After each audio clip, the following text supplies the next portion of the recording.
signal? Oh, maybe we're offline today. I don't know. That would be terrible. Why is this highlighted? What did you do? I don't know, that wasn't the only time I ever did anything. Why is it highlighted? Because I had to vote small, I had backwards. It was back Oh, you did? It was 2 to 6, and I had 6 to 2. I didn't even catch it, I didn't look at it. Mark, bad purpose, and I read it. How about that?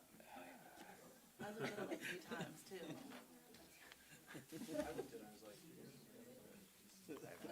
That's exactly.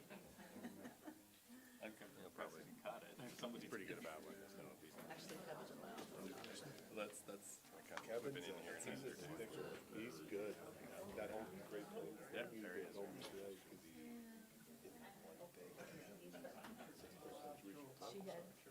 the names wrong.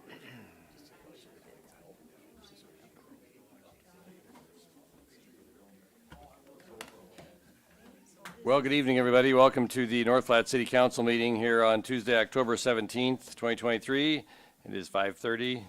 Wow, it's hard to believe it's October 17th already. We are calling the meeting to order. We have an invocation. I do not see Pastor Rinke in the audience. Mr. Garrett, would you grace us with a prayer, please?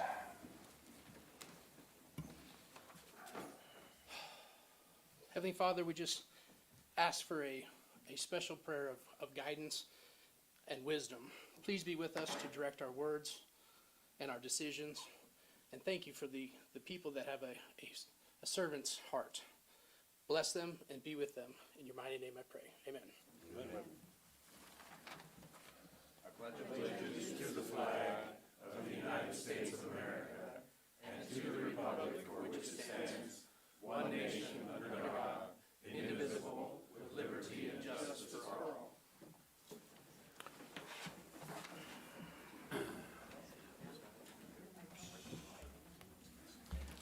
Thank you, everyone. Roll call, please, Angie.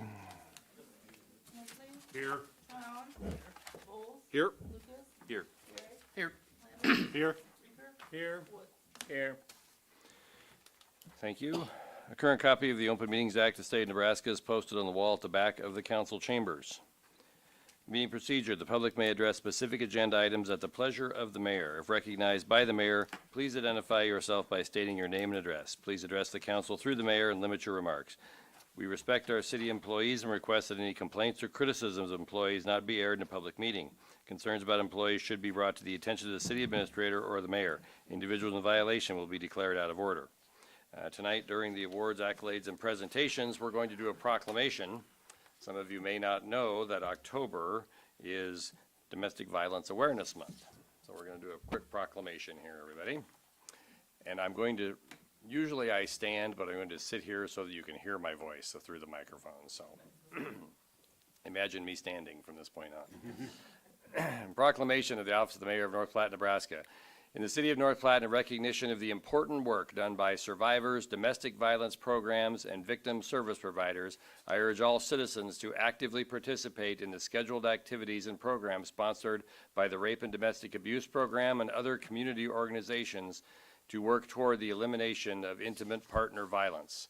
Whereas in just one day across the United States and its territories, nearly 75,000 victims of domestic violence sought services from domestic violence programs and shelters. That same day, more than 9,000 requests for services, including emergency shelter, housing, transportation, child care, and legal representation, could not be provided because programs lacked the resources to meet the victims' needs. Whereas the impact of domestic violence is wide-ranging, directly affecting individuals and society as a whole here in the community throughout the United States and in the whole world. And whereas all forms of discrimination and prejudice help to perpetuate domestic violence and make finding safety even more difficult for some victims, whereas the needs for a safe house continue to be rated highest as survivors' most urgent need. And whereas North Platte joins with others across Nebraska and the nation in supporting victims of domestic violence, as well as local programs, state coalitions, national organizations, and other agencies nationwide who are committed to increasing public awareness of domestic violence and sending a clear message to abusers that domestic violence is not tolerated in North Platte. Whereas domestic violence impacts millions of people a year, but it can be prevented. Preventing domestic violence requires the collective voice and power of individuals, families, institutions, and systems, each who adds a valuable and powerful component to transforming our communities. Now, therefore, I, Brandon A. Kelleher, Mayor of the City of North Platte, Nebraska, do hereby proclaim October 2023 as Domestic Violence Awareness Month. Thank you. We have several folks from the Rape and Domestic Abuse Center here. Jennifer, the leader, to receive this proclamation. Let's give them all a hand for their hard work.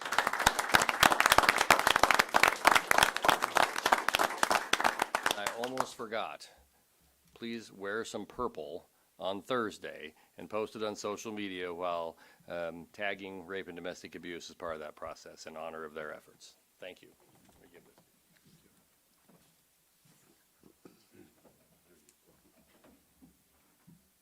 Thank you very much for all your hard work. Thank all of you for coming.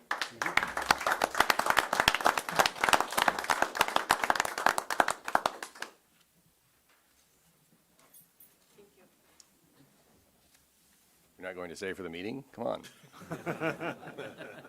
Thank you. Okay, thank you. Consent agenda. All matters under the consent agenda are considered by the city council to be routine and will be enacted by one motion. Any city council member may, however, remove an item from consent by request. As it happens, the very first item has something we need to fix. There was an error in the minutes. It was a typographical error. Angie confessed a while back. Joking, but anyway. On item number 8 from last week or last meeting's minutes, there was a roll call vote, and it should read, the second sentence should read, roll call vote, aye, Tryon Woods, nay, Nisley, Voles, Lucas, Garrick, Flanders, Reeker, motion failed. In the version of the minutes that's in our book now, the aye and the nay are reversed. So if someone would just make a motion to make that edit to the minutes. Do we need to pull it from the consent agenda, pass the consent agenda, and then? Well, we can just make a motion to edit number 1 right out of the gate, and then we'll just approve the consent agenda as amended, if the council is okay with doing it that way. Yeah, Mr. Mayor, I move to alter item number 1 as presented in the supplemental materials. Second. Okay. Angie, we don't have a screen here. Well, we should. I don't know why I didn't turn it on. Looks like maybe they're on, but we don't have the right input. Brief pause for technical difficulties, folks. There we go. Okay, looking better now.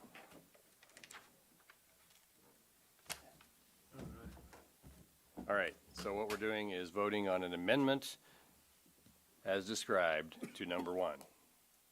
Calling the question on the amendment.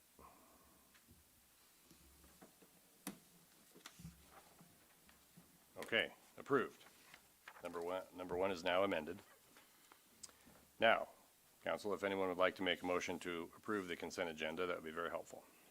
Mr. Merrill, I would like to approve the consent agenda, but as part of that approval, I'd like to remove item number 4 from the consent agenda. Okay, thank you, and it would appear that I've forgotten to read the consent agenda, so excuse me, let me do that real quick here. Okay, number 2, accept the report of North Platte Volunteer Firefighters Service Ward Program Certification Administrator Scott Moses, and have $11,000 approved in 2023-2024 budget held in trust at First National Bank of Omaha. Number 3, authorize the mayor to execute an interlocal agreement with the South Central Panhandle 911 region to allow sharing of 911 infrastructure. Number 4, authorize the mayor to execute an agreement with the Nebraska Department of Transportation regarding the installation and operation of automated license plate readers on state highways. Number 5, authorize the police department to apply for NDOT-HSO grant-funded overtime reimbursement to participate in special traffic enforcement program. Mr. Reeker, if you would remake your motion, please. Mr. Mayor, I would like to approve the consent agenda unless item number 4. Second. Okay. Calling the question on items number 1, 2, 3, and 5 from the consent agenda, please. Items 1, 2, 3, and 5 are approved. Mr. Reeker, you requested number 4 be pulled. Thank you, Mr. Mayor. I believe when we authorized this the first time, the council voted for it to allow the license plate readers to be installed on city poles, as I recall. I believe Chief Reeves indicated that this whole process is operated by the United States FBI. And I know that there's apparently nothing in place right now to have this information that's gathered by the cameras incorporated into some national database. But nonetheless, I just don't think it's a good plan for us to be monitoring people's license plates. I'm not an attorney. I don't understand all of the right to privacy stuff, but I just think it's a bad road to go down. So that's my thoughts. Okay. Anyone else have any questions or comments? Can we have the chief or chief deputy come up and ask, and let us know what kind of statistics you've been pulling from these? Chief Reeves, would you enlighten us a little, please? Thank you. Mr. Mayor, members of the City Council, so to correct what you said, we're pulling really, we're taking license plates and comparing it to NCIC's database, which every patrol car that's in operation out there can do. It's just automating the process. So I could sit at a corner and run every plate that went through a stop sign. That's essentially what's happening here. These license plate readers are reading the plate, they're comparing it to the federal database, and if you're not wanted, you don't care. If you are, it tips us off that something's wrong. Either you're in there as a missing person, could be a stolen car, could be a warrant, could be a variety of things.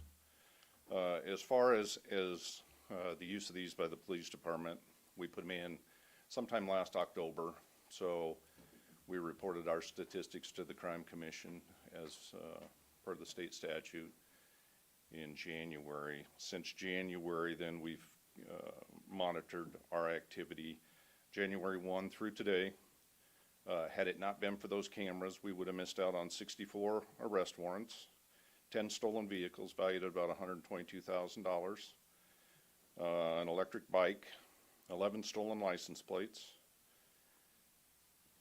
and I'm going to say drugs, but these were the result of stopping them for something else. During some of those stops, 40 grams of meth, 2.5 grams of cocaine, 34 fentanyl pills were recovered. We used them in a kidnapping investigation for North Platte. Had we not had those cameras, we'd have had no idea who took the little girl to Kansas. As a result of that, by the time they arrived in Kansas, the FBI and a task force down there was able to serve a search warrant, recover the girl, some weapons, and not much else from an apartment that didn't look like good things were probably going to happen. We used them in a shooting investigation of our own. We made 4 theft arrests off of those, and then we used them right after the kidnapping case. About a week later, they hit on a missing person that was coming from Lincoln to North Platte. It was again a juvenile. Likely good things weren't going to happen, and we were able to take the suspect into arrest. He had enticed her to come to North Platte, and luckily nothing happened by the time that they got here. But had it not been for these, we would have had none of those. Last year when we implemented the process, we developed the policies, we put it on our website, we applied by everything within the law and the reporting requirements. There were, to my knowledge, Douglas County, Sarpy County, North Platte, and Kearney had those cameras. After seeing the ability they had to keep the community safe, as of now, just in the camera system we use, and keep in mind there's others, we use Flock Safeties, but I know Motorola has a Vigilon, and there may be others. But now Douglas County, Kearney PD, Hall County, Sarpy County, South Sioux City, Scottsbluff, Dakota County, Logan County, Chadron, all have them, and they're pending with the Nebraska State Patrol and the Lincoln County Sheriff's Office, who approved the agreement that's before you. The agreement before you has nothing to do with having the cameras, hanging the cameras, using them correctly. It has to do with the fact that the state changed their rules. When we put them in, they wouldn't let us put them on state property. So Jefferson Dewey are a good example. However this worked out back in the day when they were built. Apparently the state built the street, put up the light poles, and then they said, there you go, it's a little gift from you. If anything happens to them, you replace them. But in their eyes, they still own them. So they wouldn't let us hang anything on them. So anything that was in a state right of way, they wouldn't allow. It wasn't against the law, it was just in NDOT's rules. So now, I assume maybe because they saw the value of the cameras and the state patrols lobbying to put them across the state, they've changed those rules. So as long as you enter into an agreement with them, which essentially says they're not their property and not their responsibility, and get a permit, you can hang them on poles, which would be beneficial for us to move some of ours into locations like that rather than where they're at now. So that's really why I sent the agreement with the state over to you. Brad? So, excuse me, so Chief, we're not increasing the number of cameras, you're just moving some around to some more higher trafficked areas? Correct. Anybody else? Ty? Yeah, I'd just comment that when this came before us the first time, I'd had a few calls of concerned citizens, I think for the reasons that you point to, Councilman Reeker. And in directing them to the website and them reading the information, it seemed to satisfy the concerns of constituents, and I hadn't had any contacts this time. So I think that communication on the website's good. I'd encourage you guys to continue that. I think that's been positive to help people understand that this isn't about privacy invasion or packing everybody's information away in a database, which I think Google's probably taking it all anyway every day. But I think the explanation is good, and I think that's helped a lot with people's concerns. Donna? I guess I don't quite understand how they work, because you have to have a license plate number somewhere, so if you know if you get a hit, right? That's what they do. The software that runs them is trained to look at the license plate. So it is very, very rare that I could even tell you how many people were in the car or anything of that nature. It really focuses on the license plate. So when you go buy one of them, it looks at that license plate, takes it, runs it through NCIC to see if there's a hit, if there's a match to that license The plate, match, right there. That's the part. Match to what? to NCIC's database. So let's say, There has to have been a plate number entered into that database. correct. So if we already know the plate that was involved in this crime or whatever, can't you just get on the? Understand what you're saying. Well, they have to have something for it to match. So somebody has to have put in a plate that was involved in a crime into the NCIC or whatever it's called. You just have to find it. This is a force multiplier for us. There's 6 of us driving around, and this gives us 27 more sets of eyeballs. I'll be honest with you, Kendall and I were talking this week. We could only think of one stolen car in our 30-some-year career, 60 between us, that we ever found a driver in. We've recovered 11 of them this year. They're out there. Yeah, we could, but I can't sit at a stop sign and run hundreds of plates an hour because I have other things to do. This thing's just simply I drive by it, it reads my license plate, it compares it to the NCIC, it submits it to the NCIC, and it comes back and says, no response, there's nothing there, forget about it, carry on. And then it doesn't save any of that. If there's no hit, it's gone. Even if there's a hit, we don't save any of it. If we save any of it, we have to clear that with county attorney's office and the court, which is in our policy. So it just shortens the time rather than to get a license plate number when you're investigating a crime, trying to search for that car, basically is what it's doing. Automates the process and can do hundreds, if not thousands, where I might do 10 a day. And that's all it's doing, is hanging there on a pole reading license plates. Mayor Keller, if I may address, any of you who've been to DIA and driven on the road to get to the airport, you get your license plate scanned and you get a bill from the state of Colorado for using their highway. And your picture may be on This that. isn't nuclear science, it's been around for a while. It's just, Yeah. honestly, it's become cheap enough that others can utilize it. It's been around for a long time, and, you know, should you be concerned about privacy, there's much more powerful things out there than that, so.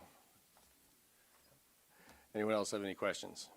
Mr. Mayor, Reaker? I want to make a point of clarification, Chief. I'm not trying to cast any aspersions on you folks at all. I understand the reason they're there. I understand why you like them. I understand the potential benefits to the community. And I've had, got to pay a fine in South Dakota because of one of them. So I'm not complaining about that, but nonetheless, I'm not trying to cast any aspersions on you folks, and I hope you don't take it that way. No, and a point of clarification, ours aren't doing any, there are those out there that are traffic cameras that are issuing tickets and looking for toll violations, things like that. These are not doing that. There's not a violation written off this unless you're already a criminal and entered in a database. Any other questions? We would need a motion to proceed. Something like motion to approve item Yeah. number 4. I move to, I'm sorry, Mayor Kelleher, Go ahead. I move to authorize the mayor to execute an agreement with the Nebraska Department of Transportation regarding the installation and operation of automated license plate readers on state highways. Second. Motion by Nisley, second by Vols. Calling the question on item number 4.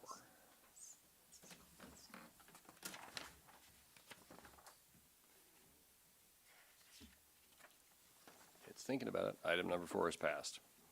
Okay, moving on to the regular agenda. Number 6, authorize the mayor to execute the purchase, excuse me, of 2 2025/2026 Braun Chief XL Type 1 ambulances for the fire department with North Central Emergency Vehicles in Lincoln, Nebraska. I move to authorize the mayor to execute the purchase of 2 2025-2026 Braun Chief XL Type 1 ambulances for the fire department with North Central Emergency Vehicles in Lincoln, Nebraska. Second. Motion by motion by Garrick, second by Reeker. Any discussion on item number 6? Mr. Reeker? Yes, Mr. Mayor, what do we do with the old ambulances? Dennis, would you let us know the process, please? Mr. Mayor, members of the council, old ambulances really have no value. The companies that build these ambulances will not take them back on trade. There's a great deal of liability involved in that, and just no market to speak for used ambulances, regardless of the maintenance they've received. So oftentimes in the past, we've donated an ambulance to the college, for instance, and they used the box to help with their training at their medical arts, or their building out there, to where they can train EMTs how to operate in the back of an ambulance. We donated one to the county. They used as a command unit for some time for emergency management. So that's what happens with them anymore. There's just no value in them. And by the time we're getting rid of them, they're well used. In fact, the ones that we're doing right now, we have a 15-year replacement cycle. We want to keep those units on. 3 of these units right now are over 20 years past the 15 years. So that's why we're asking for this. That's pretty impressive. Yeah. Our shops do an amazing job. They really do.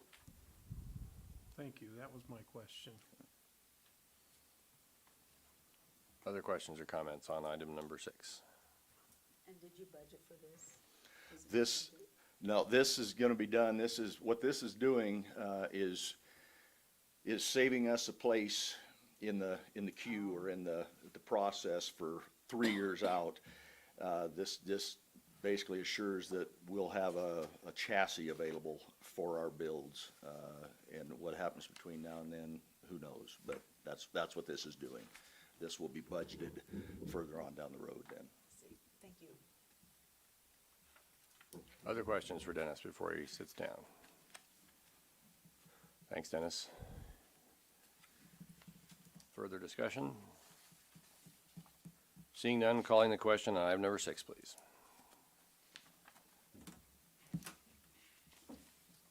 Item number 6 is passed. Item number 7, approve the selection of Davis Design for the Public Safety Center Space Needs Assessment and Site Feasibility Study and authorize the mayor to sign contracts. Mr. Mayor, Mr. Reeker. I move to approve the selection of Davis Design for the Public Safety Center Space Needs Assessment and Site Feasibility Study, and authorize the mayor to sign the contracts. Second. Motion by Reeker, second by Flanders. I have to take a breath. Any questions or discussion on item number 7? Mr. Mayor? Mr. Lucas. Yeah, first I want to appreciate the work. I know I got to speak with Councilman Reeker about this process and the process that you guys went through to look at this. I think this is good long-term master planning, I really do. How will they identify, it caught my attention that obviously there's a civil engineer and others, but how will they identify potential sites? Will they only look at property owned by the city, or how will that process work? Because I didn't sense that there was maybe a land developer in the group. Like to answer that? Go ahead, yes, please. Councilman, they have the Redstone Group, which that is kind of their, that's their forte. And they will actually look at the city and our coverage for fire protection and decide where the best location is, not necessarily on city-owned land at this time. They'll look at, I think when, in the interview process, they mentioned that in most towns our size, they look at 40 to 50 potential sites before they actually decide on one. And they'll look at a lot of different criteria. Maybe fire station number 1 ends up being a standalone station like 2 and 3, and then but the headquarters and the administrative buildings in a different location. But they'll look at all those different aspects of it. Okay. So we could expect in the results in January, February, when we're looking at the results, we could expect their opinion on the positive attributes of various types of sites or throughout the town. Okay, great. That answers my question. Thank you. Mr. Reeker? A question about the process here now too. Are we just gonna be looking at police and fire, or are we gonna possibly be looking at a new, city municipal building and part of that process as an option? The main thing is the public safety building, but they will look at the possibility of combining all city functions together. So that's part of the process, if that makes sense. And then, I just wanna express my appreciation, I guess, for the fact that we have, 2 local companies that are working on this project. I think that's very important, and I was part of the process, so was Brian. And, Davis Design scored really high. And I don't think they scored high because they had local people. I think they scored high because they deserved to score high. And so I think it's great that we're gonna be utilizing some local professionals in this process. Thank you. Other questions or comments? Seeing none, calling the question, item number 7, please. Item number 7 is passed. Item number 8. Second reading and action on revised ordinance number 4137 to add chapter 119 Games of Skill to title 11 Business Regulations to the Code of the City of North Platte relating to games of skill. Lane, would you read the ordinance, please? Ordinance number 4137, an ordinance of the City of North Platte, Lincoln County, Nebraska, to amend the code of the City of North Platte by adding Chapter 119 entitled Games of Skill to Title 11 Business Regulations, to provide that this ordinance shall be made a part of the code of the City of North Platte, Nebraska, repealing all ordinances or parts of ordinances in conflict herewith, and providing for the effective date and publication thereof. I move to adopt Thank you. ordinance number 4137 to add chapter 119 Games of Skill to title 11 Business Regulations to the Code of the City of North Platte relating to games of skill. Second? Motion by Garrick, second by Reeker. Any discussion on item number 8? Mr. Mayor? Donna kind of beat you to the punch Oh, there. I'm Go sorry, ahead, I Donna. didn't see Okay. Donna. No, Go ahead. that's okay. I just had some questions for the chief, if he wouldn't mind. Mr. Reeves, if you don't mind. Everybody's numbers with him. bringing you. Do you know, how many police calls there have been to the 24-hour skill game businesses in town? I could tell you if you call me tomorrow. I did run the numbers, but I don't have anything with me. I guess I wasn't prepared to, Oh, you weren't prepared? as many readings as we've had here. I didn't know we were gonna dig into the woods tonight. I don't know, I can't remember what was said before about it, but I would like to know that. Maybe third reading, we'll have a third reading on this, right, probably? I can tell you that it's difficult a little bit because some of them aren't 24 hours. Some of them, that's not their primary business. That's not their core business. So we have calls out there that I really have, just use one of the liquor stores or convenience stores as an example.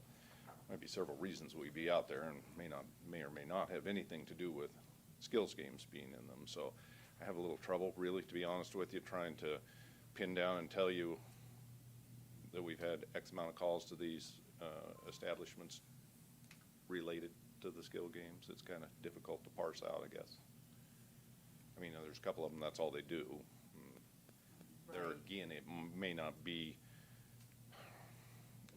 related to the establishment. Maybe a transient took up residence in there or something of that nature. So, you know, without looking inside of every one of those calls that went to those businesses, and some of the convenience stores we get a lot of them. So it'd take some time to really dig down and say why we were there. And then I'm not sure that I can make a nexus specifically to skills games. The other question I have is, if this ordinance passes and then the enforcement of the closing, well, no one playing the games from 1 to 8 a.m. And the way I read it, the owner would be the one that would be in violation if someone was playing. Is that gonna be a problem in enforcing it in places where they do have other businesses operating at those hours of the night? And I'm just trying How to is think that? off the top of my head. I don't think there's any that would be open past the 1 o'clock hour, so. the truck stops, they're not open 24/7? I guess I thought They are.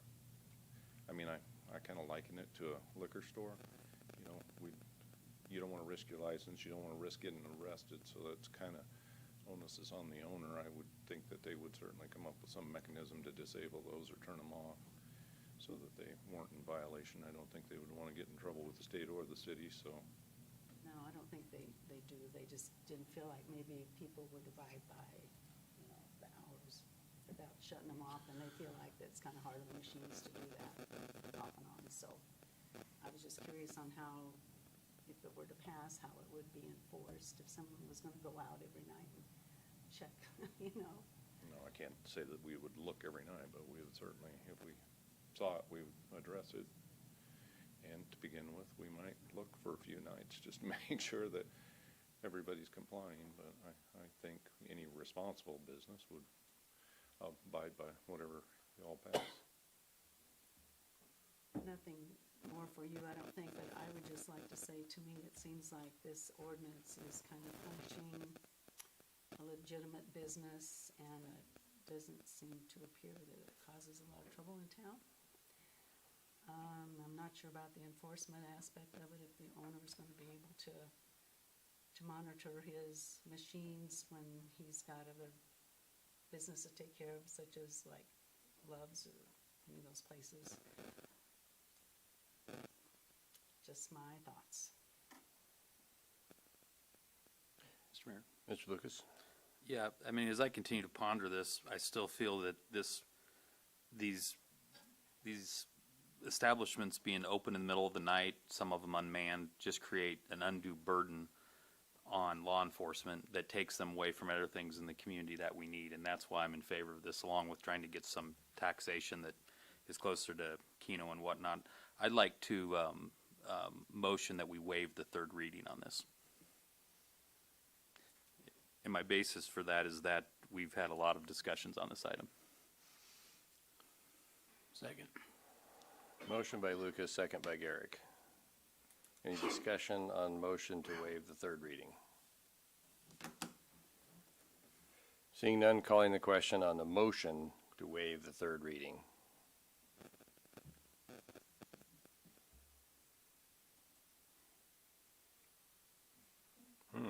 Interesting. Quick clarification there, Attorney. Yes, I want to double check the statute, so you might give me a minute.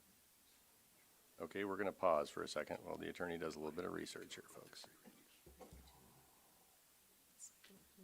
Somebody's guess livelihood. I was gonna say, if you mean withdrawing the amendment's another option to go to the third, that's fine too. We'll know here in 30 seconds whether this is going to take a long time or not, so.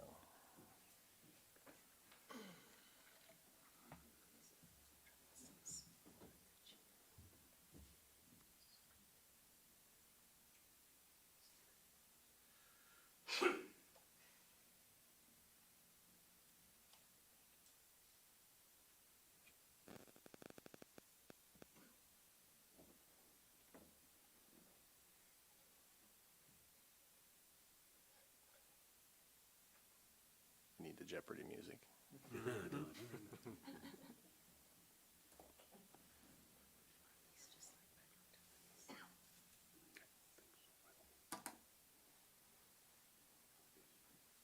So, motion fails, it requires a three-fourths vote of the seat. Okay. Yeah, so Mayor, that the vote would to approve the motion to waive the third reading and require an affirmative vote of three-fourths of the city council members, so the motion That was my fails. memory. Okay, motion fails. Okay. Okay, so we're back to the original motion, or the, excuse me, the original discussion. Anyone else have any comments or questions? I guess I would just like to say in regard to Ty is I think if it was a criminal element, the chief would probably have more certain information about it. So I don't really think that's. Well, when we didn't ask the chief to prepare, I'm not sure, he probably would have brought more information had we asked him to prepare, but we did not. So Maybe we next can time. have information ready on the third reading, so. Mr. Mayor, either tonight or at the next meeting, could we ask the chief just to speak about my concern, either tonight or at the next meeting, of are these businesses being open in the middle of the night a material distraction to them doing their job in law enforcement during the middle of the night in our community? Okay. Do you want to do that tonight or when you have some facts and figures? Okay. Mayor, members of the city council, I got involved in this process after we had a shooting and a couple of other incidents at one of the establishments. Then we did have some other calls, underage drinking, some drug activity, and the county attorney came to me and said, is there any regulations on these types of businesses? And it turned out the answer to that was essentially no. And she pushed for that. I told her I would support that. Now, for hours, I think, how to put this eloquently, but nefarious things seem to happen as the night goes on, and this morning the sun comes back up, everything kind of returns to normal. So I think there's some merit in the fact that people are a little freer with some of the illegal activity at night, and it doesn't necessarily have to be one of these. It could be a bar or anything else.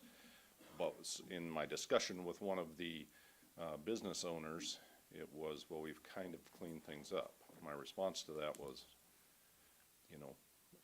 even with bars, some are better than others. Some are better managed than others. So, if you don't have any regulations and everything's wonderful, and then all of a sudden the wheels fall off the bus again with a particular owner, then you're back where you're at today. So that was kind of why I explained to him that I was for some regulation, because if we just kick the can down the road and wait for another mismanaged business of this type to come in, then we have no teeth to do anything about it.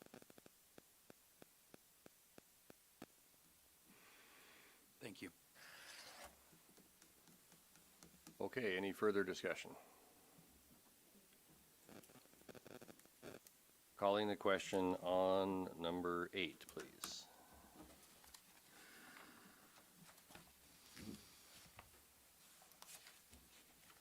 Number 8 is passed.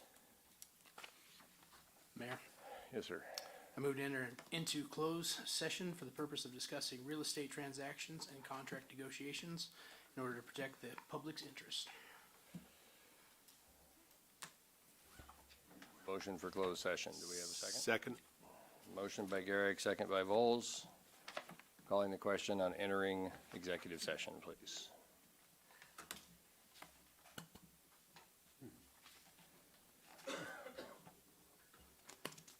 Council is now in executive session, everyone.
Pressing for about 4 more minutes.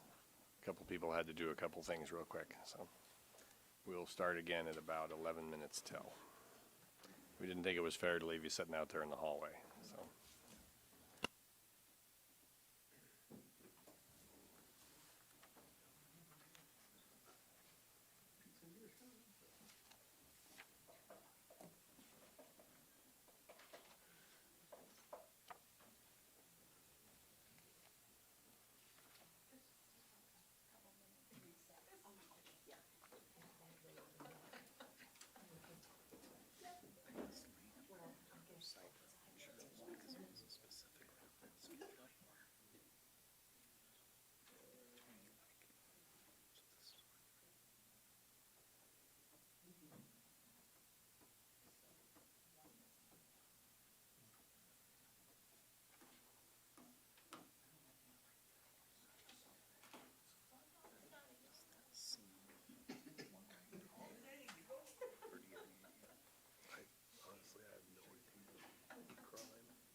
I'm gonna assume that it's standard boilerplate, to be perfectly honest with you.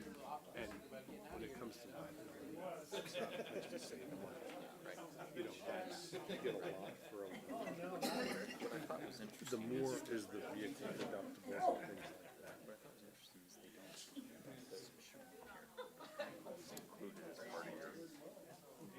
It would be part of the GL.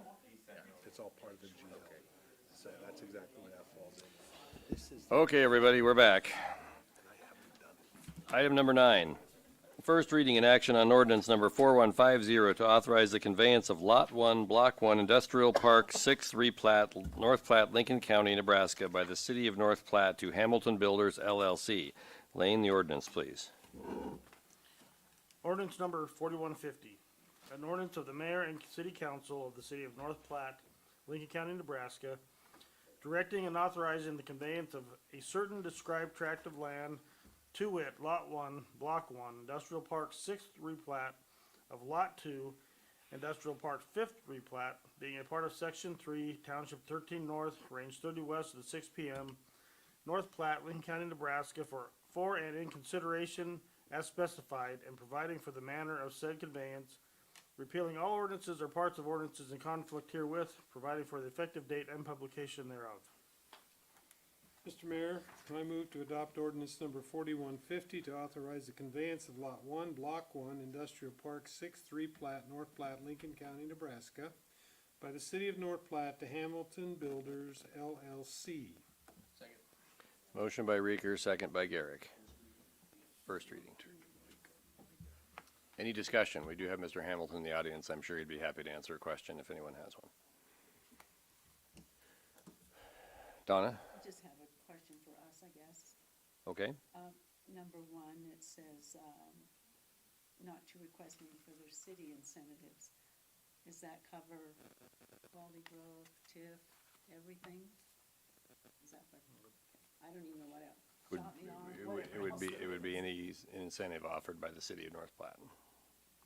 I wasn't sure if this TIF was a state thing, so I didn't know. Thank you. Other questions or comments? Calling the question on item number 9. Item number 9 is passed. Item number 10, first reading and action on ordinance number 4151 to authorize the conveyance of Lot 2, Block 1, Industrial Park 6 replat, North Platte, Lincoln County, Nebraska, by the City of North Platte to Hamilton Builders, LLC. Lane, the ordinance, please. Ordinance number 4151, An ordinance of the mayor and city council of the city of North Platte, Lincoln County, Nebraska, directing and authorizing the conveyance of a certain described tract of land, to wit, Lot 2, Block 1, Industrial Park 6th replat of Lot 2, Industrial Park 5th replat, being a part of Section 3, Township 13 North, Range 30 West of the 6 p.m., North Platte, Lincoln County, Nebraska, for and in consideration as specified, and providing for the manner of said conveyance, repealing all ordinances or parts of ordinances in conflict herewith, providing for the effective date and publication thereof. Mr. Mayor, I move to adopt ordinance number 4151 to authorize the conveyance of Lot 2, Block 1, Industrial Park 6th replat, North Platte, Lincoln County, Nebraska, by the city of North Platte to Hamilton Builders LLC. Second. Motion by Reeker, second by Vols. Any discussion on item number 10? Seeing none, calling the question on item number 10, please.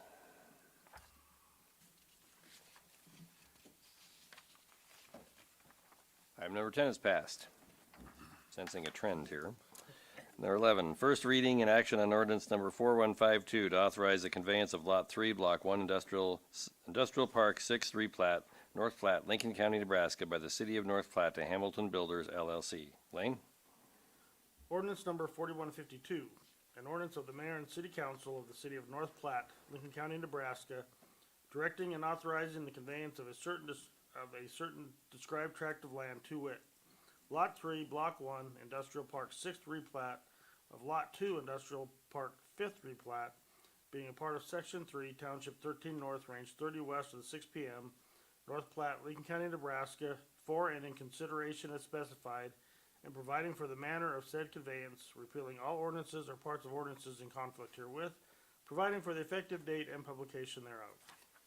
Mr. Mayor, I move to adopt ordinance 4152 to authorize the conveyance of Lot 3, Block 1, Industrial Park 6th replat, North Platte, Lincoln County, Nebraska, by the city of North Platte to Hamilton Builders LLC. Second. Motion by Reeker, second by Vols. Any discussion? Seeing none, calling the question on item number 11. Item number 11 is passed. Item number 12, approve the 2023-2024 League Association of Risk Management Renewal Resolution. Mr. Mayor, Mr. Lucas? I move to approve the 2023-2024 League Association of Risk Management Renewal Resolution for property and liability insurance and workman's compensation insurance. Let me make sure I get this right. With a term of 1 year.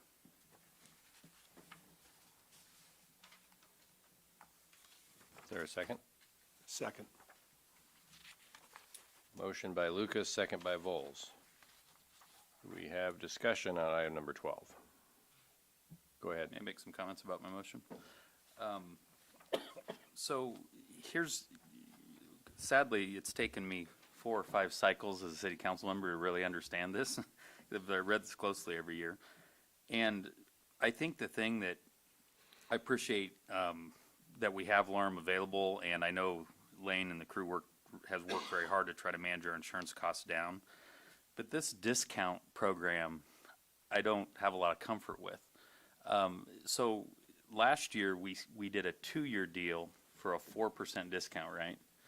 Well, we don't get 4% this year.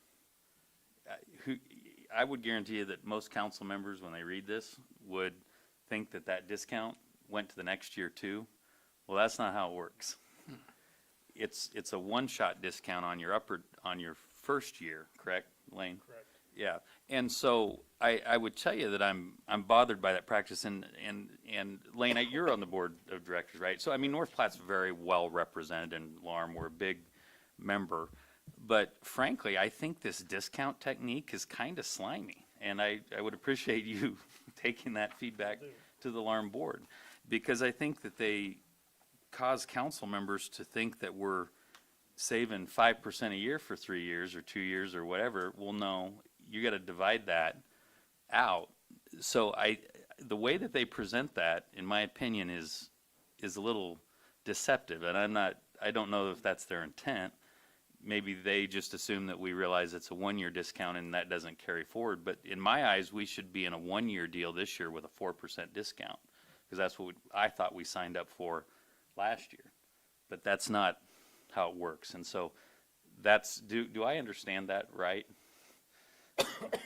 I believe so, and it is kind of deceptive. And I just got elected onto that board last month, and so January will be my first sitting on the board, but yes, we will discuss Yeah, that. well, I won't ask you to do that at your first board meeting. But, no, and more than anything, I don't think it's very transparent. And, because again, it's taken me 4 or 5 years of looking at this to understand how that works. So I don't see value in the discount. I still see value in what we're doing with LARM. I'm glad you're on the board and representing our interests. And, I don't have any issues with moving forward, but I think their discount thing's kind of a crock, frankly. And I second your motion, but what would our discount be with a 1 year?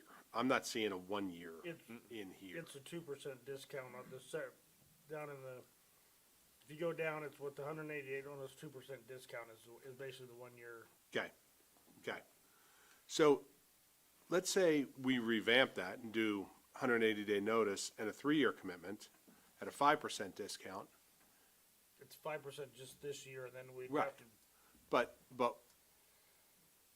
it gives us a 3%. We can cancel. Can we not cancel after the first year? no, not my understanding. They basically said you're gonna be with them for 3 more years, and then you just, I think that's how they have this structured, so then you keep doing these, and so you're, for 3 years instead of, Again, this gives us away 6 months. In April, we can tell them we're gonna shop it out. yeah, and I like that plan a lot. But again, you can't double indemnify the city. So if we produce declarations pages from a new company, we achieved the 5%. I don't want to press the test on this year, but these are things, you can't double indemnify. So if we purchase other insurance and send them declaration pages, they're forced to cancel. They might prorate us on a different basis, but we might capture more of that discount than with us canceling early with an early cancellation fee. So that, we do need clarification on that. And while I have the floor, do we have a policy on auto physical damage? And I see we have a $5,000 deductible on commercial property, which makes sense. We could probably stand to self-insure even more on that, because, for example, when you get a hailstorm come through here, it's gonna hit more than one property. So, you combine, and we self-insure ourselves a little more, have a little bit more money in our savings account. And, I don't know about a written policy, because vehicles are different, but, and I know you saved us a lot of money in here, but that's what people are doing, are increasing their deductibles to save on premium. So what is kind of our philosophy on that? Because we actually have upped our deductibles, and that's where we've seen some savings. We looked at going from the 5 to either a 10 or to a 20. Okay. And the savings was so minimal, I didn't feel that it was worth. Okay. It wasn't, if it would have been a $50,000 or $100,000 jump, we would have done that, but it was less than 20,000, I believe. Okay. When we looked at that jump from 5 to 10 or 10 to 20. So that's Okay. why we did not Makes do sense. that Rational at approach. this time.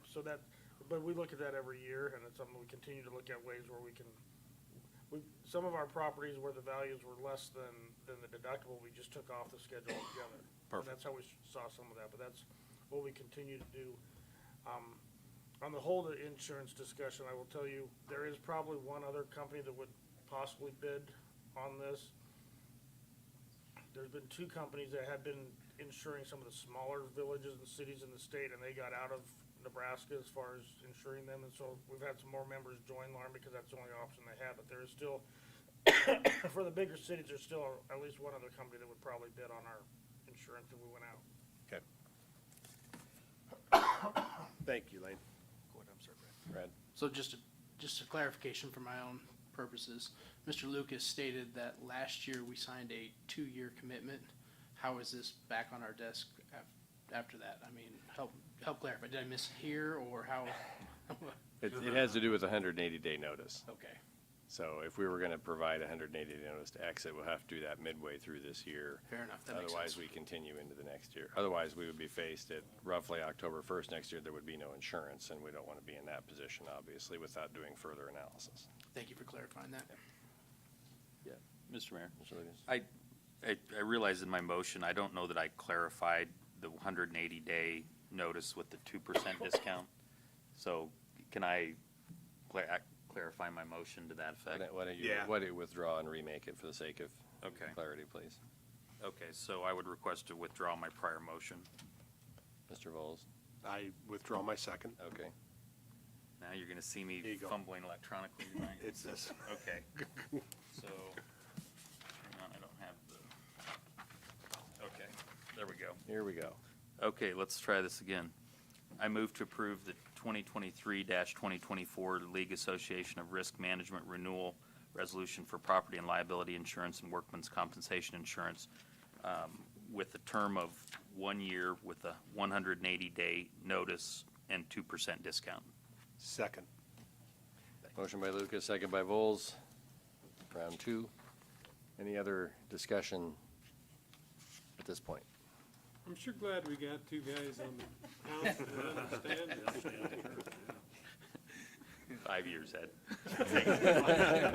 And maybe you're just pulling the wool over our eyes, but you sound pretty impressive. Okay. May I make a comment on that, Mr. Mayor? No, calling the question on item number 12. You can say whatever you want after the meeting.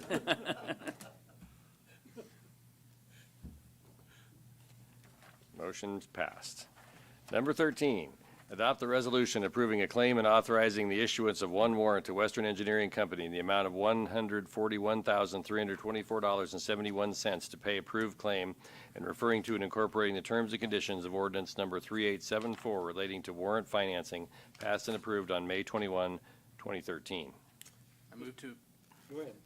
I move to approve the resolution authorizing the issuance of one warrant as presented in the materials. Second. Motion by Garrick, second by Reeker. Any discussion on item number 13? Seeing none, calling the question on item number 13.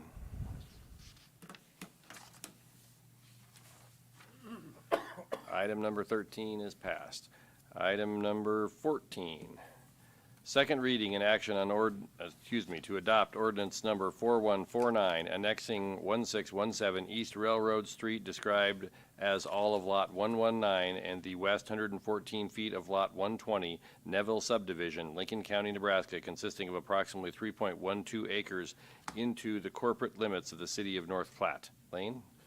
Ordinance number 4149, an ordinance of the mayor and council of the city of North Platte, Lincoln County, Nebraska, to include within the corporate limits of the city of North Platte certain lands described as all of Lot 119 and the west 114 feet of Lot 120, Neville subdivision, Lincoln County, Nebraska, repealing all ordinances in conflict herewith, providing for the effective date and publication thereof. Mr. Mayor, I move to adopt ordinance number 4149, annexing 1617 East Railroad Street, described as all of Lot 119 and the west 114 feet of Lot 120 Neville subdivision, Lincoln County, Nebraska, consisting of approximately 3.12 acres in the corporate limits of the city of North Platte on second reading. Second. Motion by Reeker, second by Garrick. We have any discussion on item number 14? I hope all of you went over there and looked at the property. Any other discussion? Seeing none, calling the question on item number 14.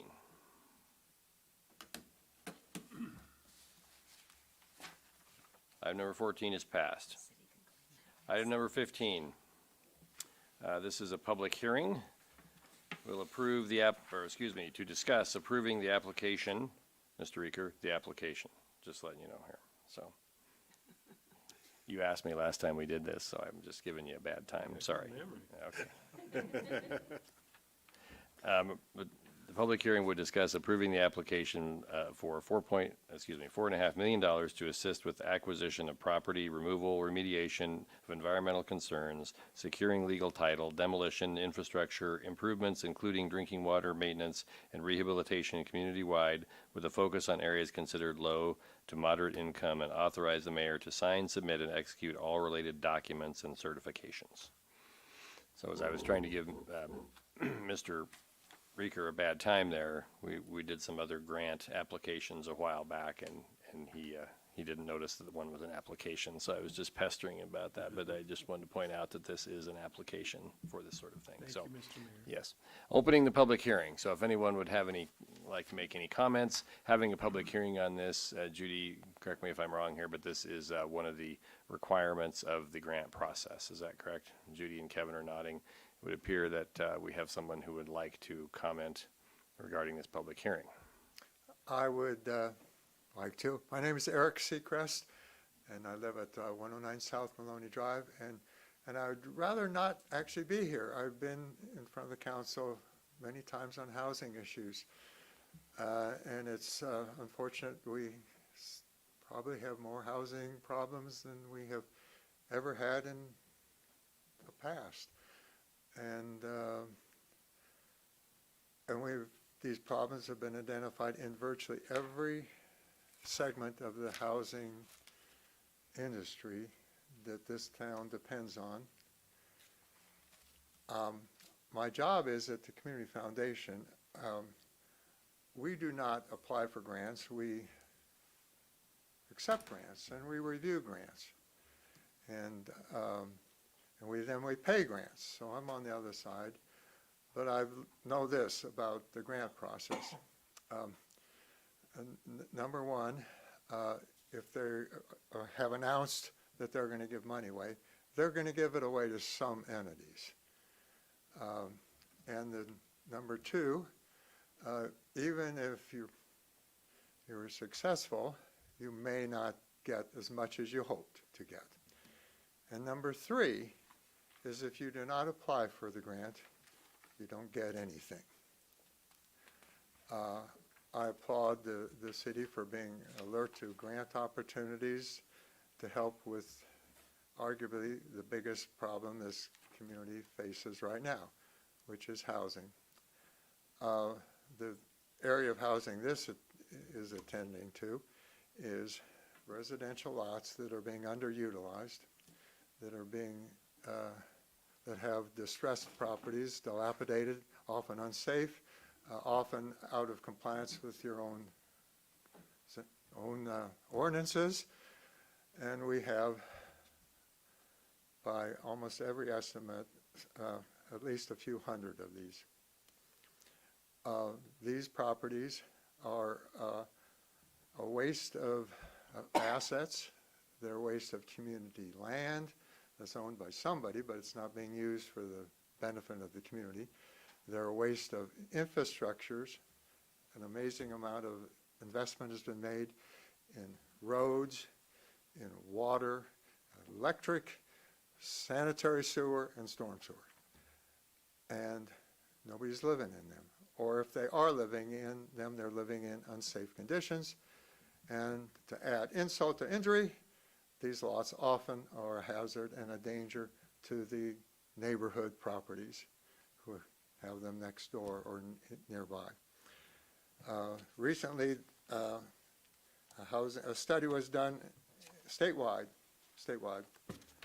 about what was the biggest problem that was causing Nebraskans to move out of state.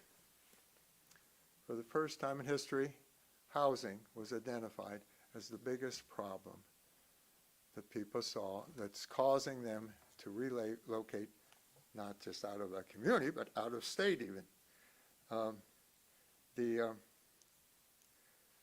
Another thing that may not be widely known is the homeless problem is getting more acute and worse because of one new trend: a sharp rise in the number of elderly people who are homeless for a variety of reasons. That's me, I'm elderly. So we have housing problems all over the place, and it could be extraordinarily beneficial to the community as a whole and to specific areas of North Platte in many of your wards if the city could attack this problem with the help of outside money. Thank you for the chance to visit with you, and thank you for serving, each one of you, doing an important service to our people. Thank you. Thank you. Anyone else like to speak? Mr. Mayor, Council, Gary Pearson, President of North Platte Area Chamber Development Corporation, 502 South Dewey. As President of the Chamber, often Judy Clark asked me to write a support letter for the different grant applications. I know how busy the city staff is, especially in the planning department and the people who do the administrative roles in the city, because I network with them all the time. So I know, and as someone who's written a lot of grant applications in my lifetime, I know how much time is consumed in that, but how important it is to bring outside revenue in, because every time you bring revenue in, it's that much less local revenue that has to be expended to address some of these issues. And it is our money. We're getting some of it back. So I applaud the city staff for taking the time and initiative to address this really very important issue. All the reasons that Eric outlined are stated over and over and over again in the housing study that's been done, both a few years ago and the one that's being addressed right now. But it is a real issue, and again, I applaud the city for moving forward on this, and I would ask you to support the application to do so. Thank you. Thank you. Anyone else wish to speak? It's open mic night here at City Council. It would appear that we do not have anyone else who would like to contribute. Move to close the public hearing. Second. Motion by Garrick, second by Vols to close the public hearing. Calling the question on closing the public hearing, please.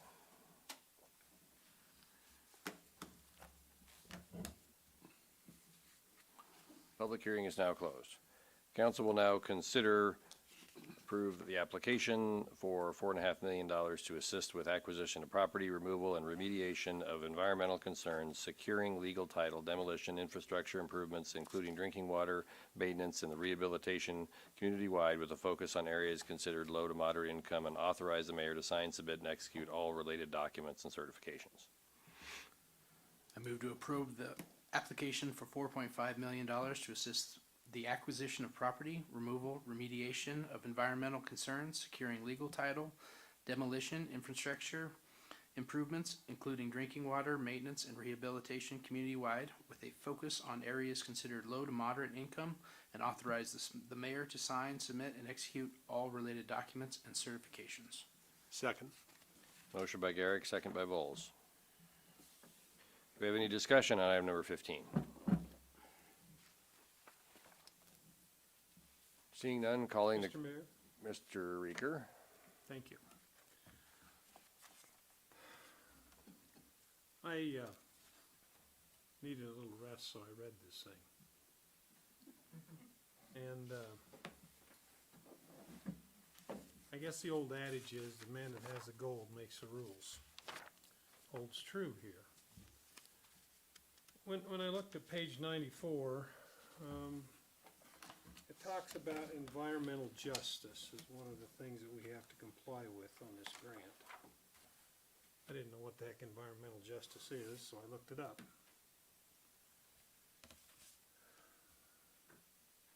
Prior to a leadership summit in 1991, the scope of the environmental justice movement dealt primarily with anti-toxics and harm to certain marginalized racial groups. The movement was later expanded to more completely consider gender. What's that mean? what does that mean? If we're gonna sign into this thing, what are we gonna be obligating ourselves to? We're gonna have to have sections in our community that are gonna be obligated to some gender-specific group of people. And today, what are there, 60-some different genders now that have been identified? There's a lot of ambiguity in this thing. One of the other things that I noticed here, it says, limited English proficiency. Do we have a policy on limited English proficiency in the city? We're supposed to have, if we accept the grant. So if we have a limited English proficiency, and why limited English, that probably means the people don't know English. So does that mean that we're gonna have to give these grants and sell this land to people that may not even be citizens?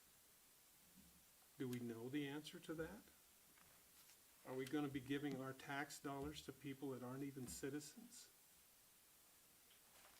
So I think you've identified the reason that the contract process includes the grant process actually includes a contract. Because right now, this is just words in an application. And if we would potentially be awarded, then we could possibly have a contract that would have actual provisions that we could discuss. And I appreciate your comments, and I do understand that.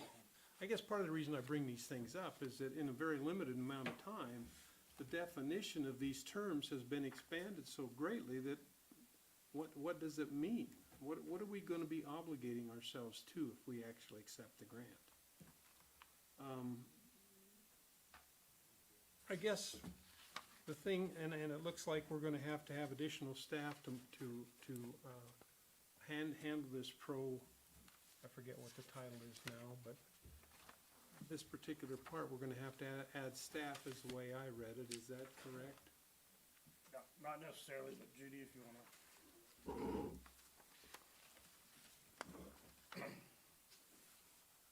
Mayor, council, I want to hit on a couple of things.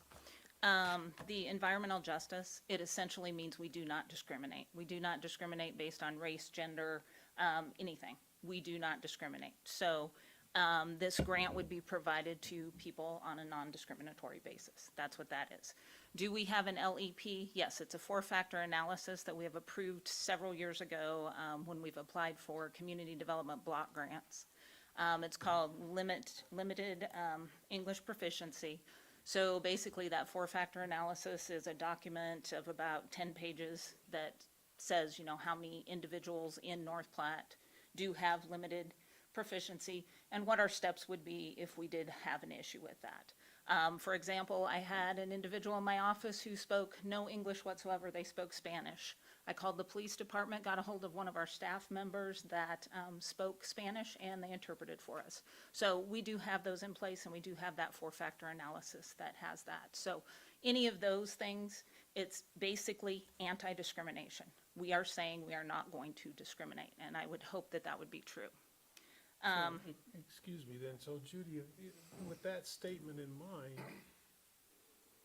there's no discrimination? We have to donate our money to non-citizens? Is that the way you're saying this? Am I understanding No, I would this never say, correctly? I would never say non-citizens. I would say somebody that was eligible to purchase a property. We cannot discriminate. We cannot say this person is African-American, so we are not going to sell that to them. And I would agree with that Yeah, wholeheartedly. that's basically what environmental justice is that we are non-discriminatory.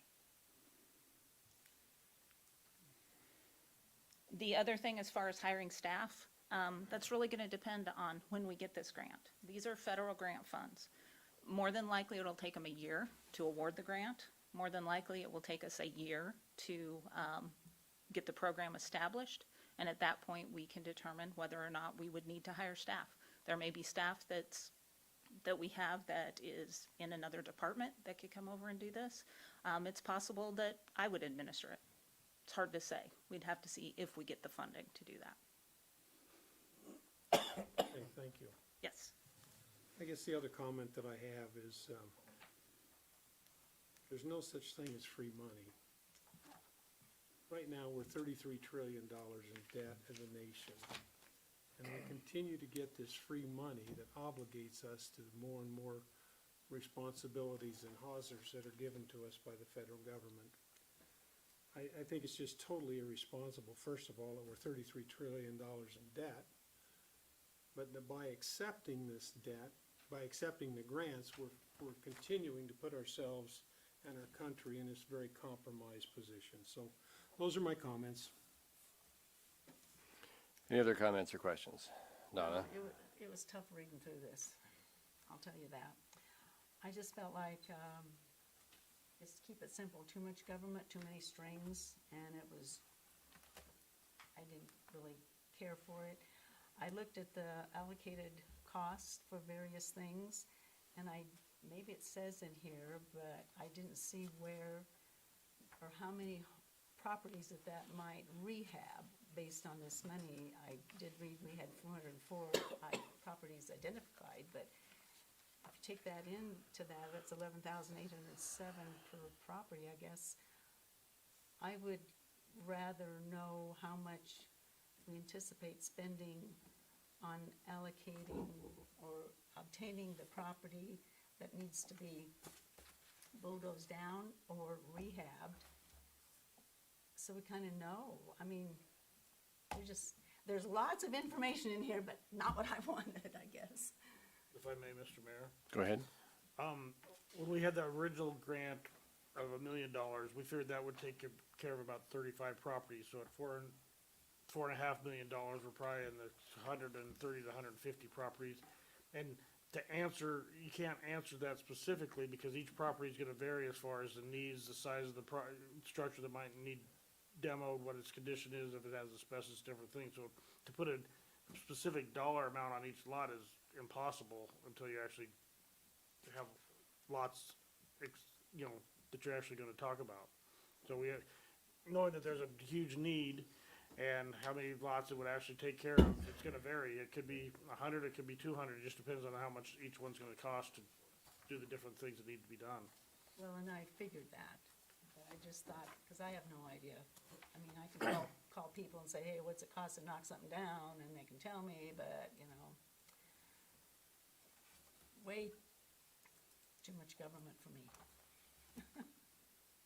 And I would say, as was brought up, like it or not, as far as the federal programs go, if we don't accept it, it's gonna go down the road to some other towns. It's not like they're gonna pull back and, that's all dollars everyone here is paid for in your taxes, so. I understand what you're saying, but we have to cut the cycle somewhere, somehow. Because like Ed said, we're going down the wrong path. And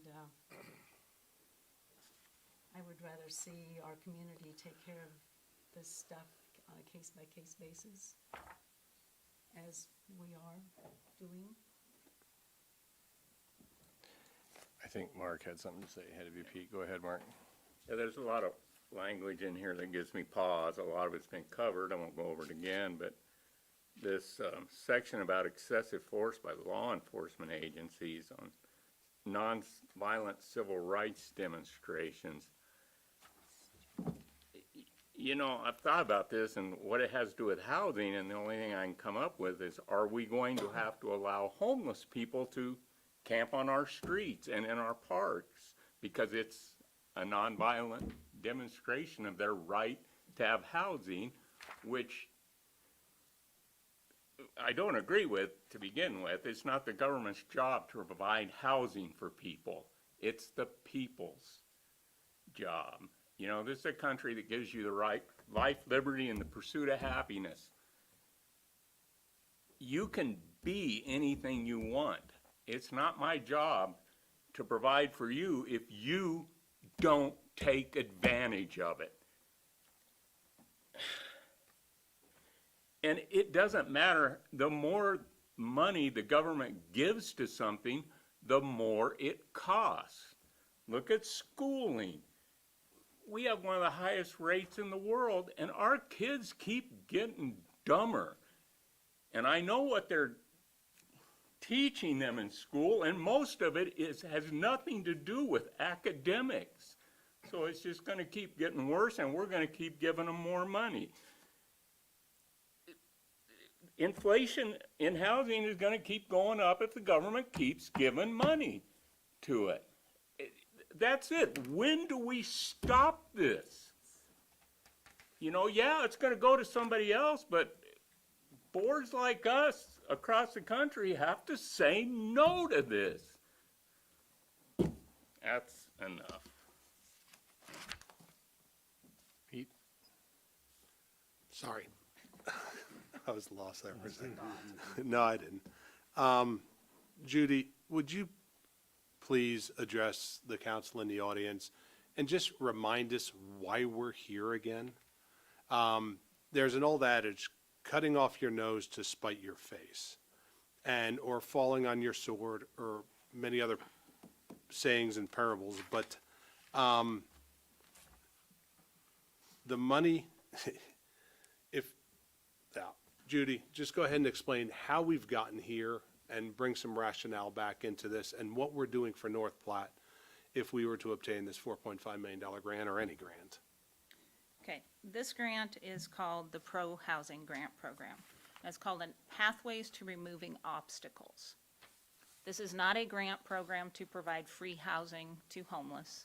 This is not a grant program that we have to house minorities. What this is to remove obstacles to allow someone to build a house that is affordable to live in.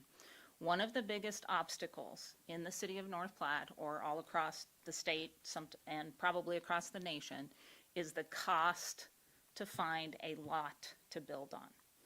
If you go new, you do a new subdivision, you have to put in infrastructure improvements. The cost of the lot, goes up exponentially. You can have a lot that's an average size city lot that is going to cost you $60,000 to $100,000 before you ever start to build a structure. What this grant is supposed to do is to take some of the infill lots. Infill lots are the lots within the community that already have infrastructure improvements. They already have a street, they already have water, they already have a sidewalk, they already have sewer hooked up to it, electricity hooked up to it, or at least accessible to the lot. To take that lot and possibly, acquire it somehow. That lot could be given to us, that lot we could purchase, and then what we would do is take that lot, clean it up, and offer it to be sold to someone who wants to build a house, and they have a lot that now is a reasonably priced lot, so we'll say $12,000 to $15,000 lot, that they can build an affordable house on. That is all this grant is doing, is trying to let someone get an advantage to start out with a lot that does not cost them more than their house. That's what it's for. How we got here, I would love to have all of you sit in on what we call the property resolution team. That was a team that was created by the mayor, where we look at dilapidated properties in North Platte. Some of them are extremely sad situations. It is where you can't walk through a home because of all the piles of junk. It is where you have someone living that doesn't have a running toilet, they don't have running water, they don't have any electricity, something like that. We helped to relocate a woman several years ago where her house was actually falling in on her. That's what this is for. It's not for some crazy program that we're giving away free housing. It is to help those people who need the help so that they can get that lot taken care of, get it off of our property resolution team list, get a house built on there, and we're not giving it to them. They're building it, they're buying it, they're purchasing it. We are just giving that incentive and trying to remove that obstacle to affordable housing. Is that what you wanted me to say? That's exactly. Thank you Okay. very much. Mr. Lucas? It's interesting. One of the things I found being on the city council is that I pay a little less attention to other places than I used to, something I'm trying to get better at. But this housing thing, we kind of forget, we've got this problem, which is probably a 1,000 to 2,000 unit problem. Well, Grand Junction, Colorado has a huge problem. Gillette, Wyoming has a huge problem. Southwestern Wyoming has a huge problem. Cheyenne is just busting at the seams with housing.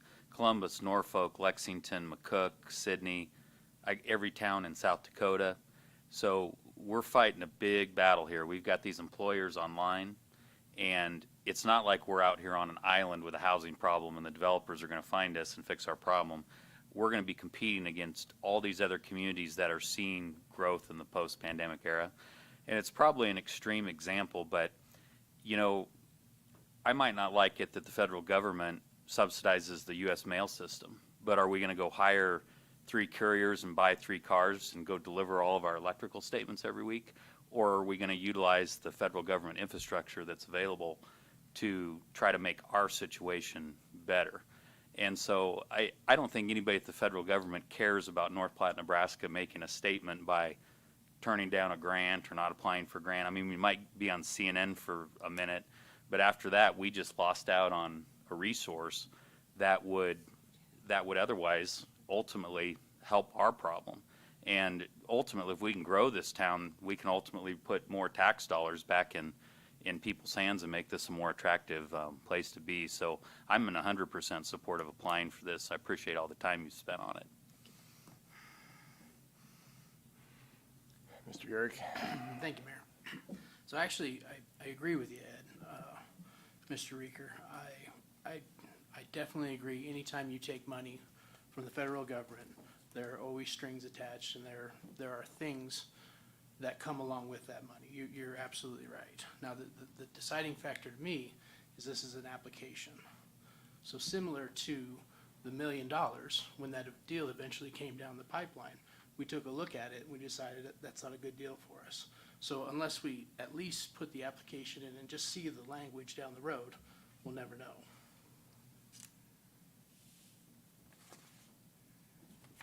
Mark? Yeah. We have a very good thing already in place here for exactly what we're talking about. Microtip. I've run the numbers on it, you know, just curious as to what I could make if I chose to use it. I can build a house on an empty lot, or I can redo a house. I can get back 45 to 50% of what I put into it easily, which is a tremendous boon for whoever. I mean, most builders I've talked to would be thrilled to make 25%. So here are the taxpayers over-subsidizing, but, you know, we have these things already. And, you know, going down this road is just not going to end well. So, you know, you think I'm irrational. I see something that's going to bankrupt the country, and I'm not trying to make a statement. This is just what I believe, and this is the way I live my life. So that's the way I'm going to vote. I don't think it's good for the people in my ward. And the number, I do this. I do old houses. I have lots. And these numbers I don't get. I make money at it. And I'm not that bright, folks. I'm just, you know, just about the most average guy there is. How come I can do it? But people with money and knowledge that I don't have can't seem to do it.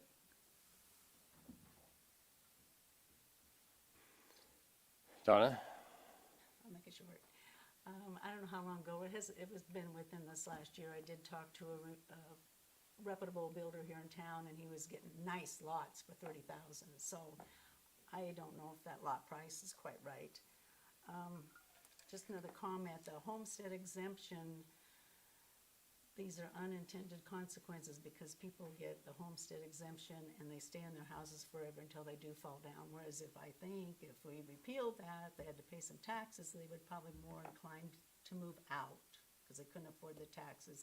And then somebody else could move in, fix it up, or whatever. And so, anyway, I'm sorry. And to Mr. Gary, I get what you're saying, we can push this thing down the road one more time and see what comes out of it, but it's been my experience, it's better to cut it off fast, quick, easy. Thank you. All right, calling the question.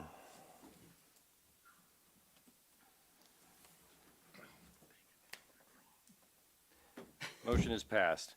Item number 16, approve the claims. Later, man. What'd you do? I move we Approve approve the the claims. claims. Second. We approve the claims. We already have a motion to approve. Second. Sorry. Second. Motion by Vols, second by Reeker. Calling the question and approving the claims.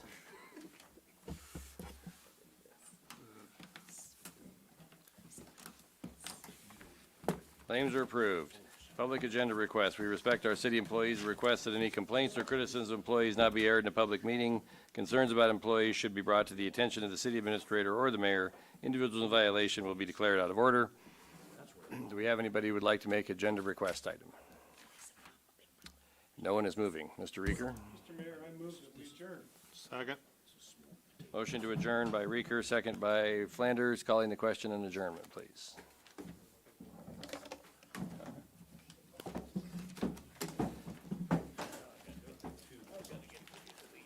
Meeting is adjourned. It's all right. That's fine. I'm sure they intended to vote for adjournment. I'm sure. We would stay here all night long, I think we're good.